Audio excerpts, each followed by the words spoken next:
اگر انسان اپنا دھیان جسم سے ہٹا کر مکمل طور پر خالق کی ذات پر لگا لے تو جسم کا روح پر جو غلبہ ہوتا ہے وہ ٹوٹ جاتا ہے۔ اسے ہم نفس کشی کہتے ہیں۔ اچھا، یعنی جسم کو ہرا کر روح کو بیدار کرنا۔ اور اس کا نتیجہ بھی تو کتنا حیران کن نکلا۔ وہ کردار پانی کی سطح پر چلنے کے قابل ہو گیا، یہاں تک کہ طوفانوں کو قابو کرنے لگا۔ لیکن اس سب کے باوجود وہ ماستانی کے مقامات کو دیکھ کر دنگ رہ جاتا تھا۔ ہاں، مستانی کے درجات تو سچ میں ماورا تھے۔ وہ ایک ہی وقت میں کئی جگہ موجود ہوتی تھیں، خبیث روحوں کو بلیوں میں قید رکھتی تھی۔ اور سب سے بڑی بات یہ کہ نیک روحیں اس کی امامت میں نماز ادا کرتی تھیں۔ لیکن ان طاقتوں کا مقصد کیا تھا؟ یہ خود غرضی کے لیے نہیں تھیں۔ بالکل نہیں۔ اس کا ہر عمل، ہر سانس احکام الہی کے تابع تھا، اور اپنے شاگرد کو بھی اس نے اس فنا کے مقام تک لے جانے کے لیے ایک کٹھن آزمائش میں ڈال دیا، جو کہ پہاڑوں اور ویران گھاروں کی آزمائش تھی۔ صحیح، جہاں وہ اسے 10 سال کے لیے آیت کریمہ کا چلہ کاٹنے بھیج دیتی ہے۔ پورے 10 سال ایک ویران غار میں۔ یہ تنہائی اور خالص ترین روحانی آزمائش کا وقت تھا۔ میں وہی آیت یہاں ضرور پڑھنا چاہوں گی۔ لا الہ الا انت سبحانک انی کنت من الظالمین۔ اس کا ترجمہ ہے، تیرے سوا کوئی معبود نہیں، تو ہی پاک ہے، بے شک میں ہی ظالموں میں سے تھا۔ ماشاءاللہ۔ اور اس عجزی اور لمبی ریاضت کا نتیجہ کیا نکلتا ہے؟ ایک دن اچانک آسمان سے روشنی کی ایک انتہائی موٹی دھار زمین پر اترتی ہے۔ ہاں، اور اس روشنی کے اندر سے سفید لباس میں ملبوس ایک نورانی وجود ظاہر ہوتا ہے۔ وہ اس آیت کا موکل تھا۔ مؤکل یعنی وہ نورانی مخلوق جو اس کلام کے نتیجے میں اللہ کے حکم سے وہاں حاضر ہوئی۔ لیکن اس شخص کی فرمائش سن کر مجھے بہت حیرت ہوئی۔ اس نے موکل سے کیا مانگا؟ اس نے کہا کہ مجھے عرش معلیٰ تک لے جائیں۔ یہ انسانی فطرت ہے۔ 10 سال کی محنت کے بعد وہ کائنات کی آخری منزل دیکھنا چاہتا تھا، لیکن موکل نے انکار کر دیا۔ ہاں، انکار کر دیا، اور کیا خوبصورت وجہ بتائی۔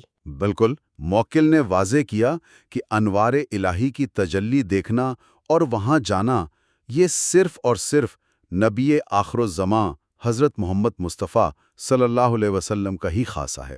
بے شک، سبحان اللہ۔ عام انسانوں کے لیے اللہ تک پہنچنے کا راستہ آسمانوں پر اڑنا نہیں ہے، بلکہ زمین پر رہ کر اللہ کی مخلوق کی خدمت کرنا اور نبی کریم صلی اللہ علیہ وسلم کے نقش قدم پر چلنا ہے۔ واقعی، یہ سن کر میرے رونگٹے کھڑے ہو گئے۔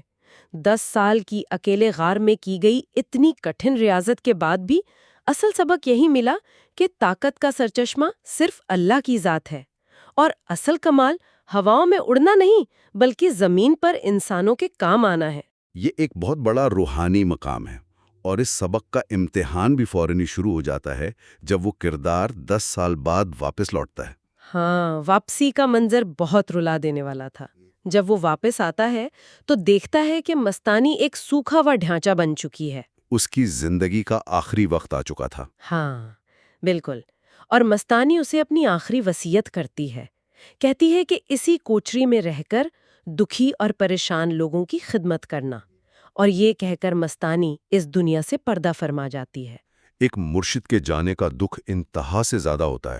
وہ برداشت نہیں کر پاتا اور اپنی روح کو جسم سے نکال کر آسمان کی طرف بھاگتا ہے۔ ہاں، وہ سوچتا ہے کہ مستانی کو آسمان پر پانی پلائے گا، لیکن راستے میں ہی سبز لباس والے دربان اسے روک لیتے ہیں۔ صحیح، کیونکہ موت سے پہلے موت کی جو حد مقرر ہے اسے پار کر کے آگے نہیں جایا جا سکتا۔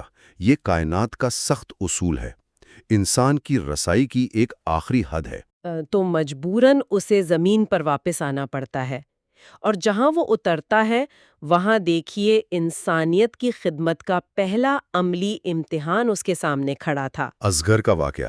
بالکل، وہ اصغر نام کا ایک انتہائی ظالم شخص آرام سے کہے لگا رہا تھا، اور سامنے اس نے اپنے خونخوار اور دیوانے کتے ایک معصوم لڑکی پر چھوڑ دیے تھے۔ یہ منظر دیکھ کر اس روحانی شخص نے کیا کیا؟ اس نے پچھلے سبق پر عمل کیا جو موکل نے اسے مخلوق کی خدمت کا درس دیا تھا۔ صحیح کہا، اس نے کوئی لمبا چوڑا جادو نہیں کیا، اس نے بس پوری طاقت سے حق اللہ کا نعرہ لگایا اور ایک پھونک ماری۔ اور اس پھونک میں اس خدا کی طاقت شامل تھی۔ ہاں، اور وہ پھونک لگتے ہی ازغر زمین پر پٹخ دیا گیا اور کتے ایسے بھاگے جیسے انہوں نے کوئی عذاب دیکھ لیا ہو۔ لڑکی کی جان بچ گئی۔ یہ دکھاتا ہے کہ حق کے سامنے باطل کتنا کمزور ہے، اور اب اس خدمت کا دائرہ مزید وسیع ہونے والا تھا، یعنی اجنبیوں سے بڑھ کر اب بات اس کے اپنے خاندان تک پہنچنے والی تھی۔ صحیح، مستانی کے وصال کے کچھ عرصے بعد کا واقعہ ہے یہ۔ ہاں، ایک دن خیر النساء اس کی کوٹری پر آتی ہے، اور یہ وہی خیر النساء ہے جسے وہ پہلے سے جانتا تھا، لیکن مجھے اس بات نے زیادہ حیران کیا کہ خیر النساء کو اس ویران کوٹری کا پتہ کس نے بتایا؟ خود مستانی نے۔ یا اللہ، جبکہ مستانی تو ظاہری طور پر انتقال کر چکی تھی۔ یہ ایک بڑا پر اسرار روحانی پہلو ہے۔ کیا مستانی واقعی مر چکی تھی، یا کسی اور اندیکھے جہاں سے ابھی بھی اپنے شاگرد کی اور لوگوں کی رہنمائی کر رہی تھی؟ صحیح، یہ روحانیت کے عظیم راز ہیں۔ خیر النساء بہت پریشان تھی کیونکہ اس کی بیٹی مہر النساء پر کسی نے سخت کالا جادو کیا تھا اور سسرال والے اسے طلاق دینے والے تھے۔ تو وہ شخص مدد کے لیے شہر کی طرف نکلتا ہے، لیکن جب وہ اس گھر پہنچتا ہے تو ایک عظیم روحانی تضاد اس کے سامنے آتا ہے۔ ہاں، وہ گھر کسی اور کا نہیں، اس کے اپنے سگے خالو کا تھا، اور مہر النساء کا شوہر شاہد اسی کا اپنا سگا بھائی تھا۔ یہ دیکھیں کہ اس نے اللہ کو پانے کے لیے دنیا اور اپنے گھر والوں کو چھوڑا، برف میں تنہائی کاٹی، مگر اللہ نے گھوم پھر کر اس کی ڈیوٹی واپس اس کے گھر والوں کی خدمت پر لگا دی۔ کتنی عجیب اور کمپلیکس سچویشن ہے نا۔ وہ 2 راتوں کی مسلسل پڑھائی سے مہر النساء کا جادو تو کاٹ دیتا ہے، لیکن وہاں ایک اور کردار رانی کا بھی ذکر آتا ہے، جسے اولاد نہ ہونے کے تانوں کی وجہ سے مائکے بھیج دیا گیا تھا۔ ہاں، یہ عام گھریلو مسائل ہیں، لیکن اصل موضوع تب آتا ہے جب مہر النساء کی ماں اسے انعام دینے کی بات کرتی ہے۔ بالکل، اور ساتھ بیٹھی خالہ اپنی عادت کے مطابق طنز کرتی ہیں، اور اسی معمولی سے طنز پر وہ شخص جو اتنا بڑا روحانی والی بن چکا تھا اپنے جذبات پر قابو نہیں رکھ پاتا۔ اس کے منہ سے غلطی سے نکل جاتا ہے، خالہ جان۔ بس ایک لفظ سے اس کا سارا راز فاش ہو گیا۔ ہاں، وہ جو دنیا چھوڑ کر جنگل میں سکون ڈھونڈنے گیا تھا، اب دوبارہ اپنوں کی محبت اور خاندان کی انہی زنجیروں میں جکڑ لیا گیا تھا۔ خالو اور خالہ روتے ہیں اور پوتے کی خواہش کا اظہار کرتے ہیں۔ تو نتیجہ یہ نکلتا ہے کہ روحانیت میں تنہائی اور دنیا ترک کرنا صرف ایک ابتدائی مرحلہ ہو سکتا ہے۔ صحیح کہا۔ اس پورے گہرے مطالعے نے ہمارے لیے ایک آخری اور بہت غور طلب بات چھوڑی ہے۔ کیا انسان کی اصل منزل واپس اسی معاشرے میں آ کر لوگوں کے دکھ بانٹنا نہیں ہے؟ میں تو یہی کہوں گا کہ طاقت کا اصل امتحان کسی خاموش جنگل میں بیٹھنا نہیں ہے۔ اصل کمال تو یہ ہے کہ آپ اپنوں کے درمیان رہیں، ان کے طنز سنیں اور پھر بھی ان کی تکلیف دور کریں۔ واہ، واقعی دنیا میں ہے کر دنیا سے الگ رہنا، اس پر ہمیں اپنے اکیلے پن میں غور ضرور کرنا چاہیے۔ ڈسکرپشن میں دیا گیا ہمارا واٹس ایپ چینل کو بھی ضرور سبسکرائب کریں تاکہ بہت ایسی باتیں جو فوراً کہیں جانی چاہیے وہ آپ تک پہنچ سکیں۔ اینڈ آپ کا بہت شکریہ کہ آپ نے ساری پوڈ کاسٹ سنی اور دیکھی۔ امید ہے کہ اس سے آپ کے اندر ایک جذبہ اور جستجو پیدا ہوئی ہوگی کچھ سیکھنے کی۔ اگر آپ نے چینل میلوڈی آف ڈیوائن کو سبسکرائب نہیں کیا تو پلیز کر لیں، لائک کر دیں ویڈیو کو اور forward it to the ones whom you think they are interested to listen such kind of spiritual content جو کہ آپ کو سکھاتا اور آپ کی نرشمنٹ کرتا ہے۔ اور اگر آپ نے ریڈنگ سیشن لوہے قلم کی پوڈ کاسٹ نہیں دیکھی اور سنی تو لازمی پلے لسٹ میں جا کے سنیے۔ بہت دعا کے ساتھ اللہ حافظ ٹو آل۔